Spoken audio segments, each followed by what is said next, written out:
guys, I'm Gina, and today we are going to build a wire mesh memo board.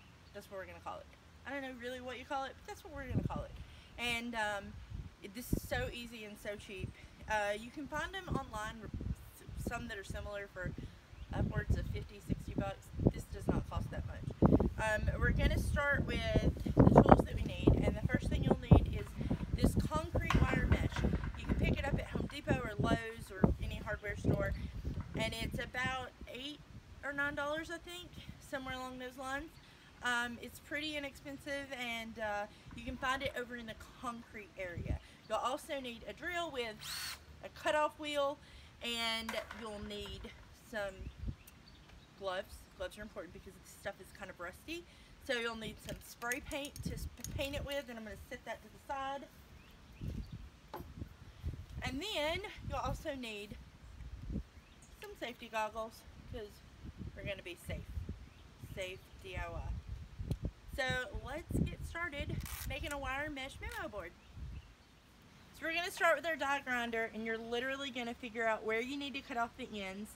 And it's got this one in particular has a little safety switch. You push it up, and then you push the handle down.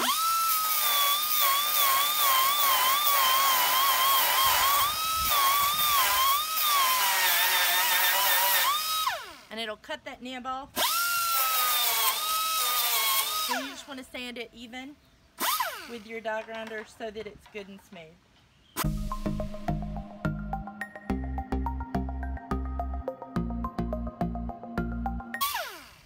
If you don't want to do this part, you could totally leave these knobs on the end, these little wire bits on the end, but they tend to get snagged on stuff. So that's your call, it's completely your call, but this is the easiest way to take care of them.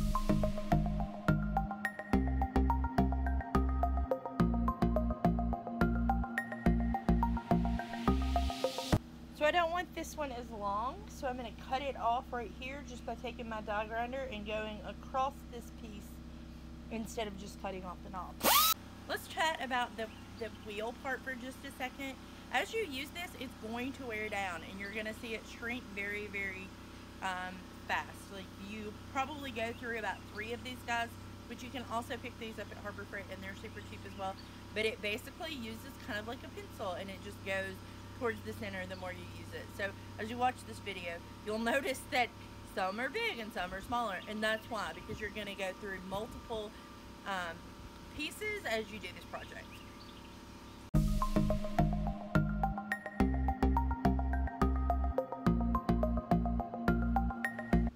Now that all the pieces have been cut and you know, it's trimmed the way that I want it, and I've ground down all the little pieces on the end, now I'm going to spray paint it. And the first thing you need to know is shake your spray paint far more than you expect, at least twice as long as your instinct is going to tell you to do.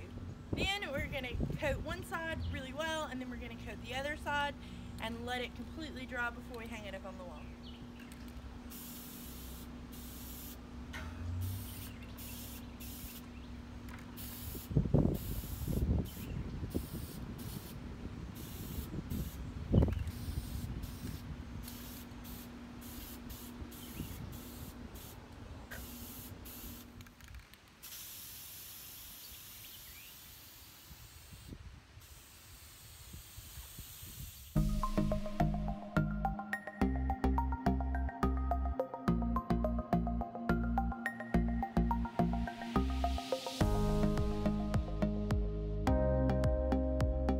Use screws to screw it onto the wall, and that's it. You're done.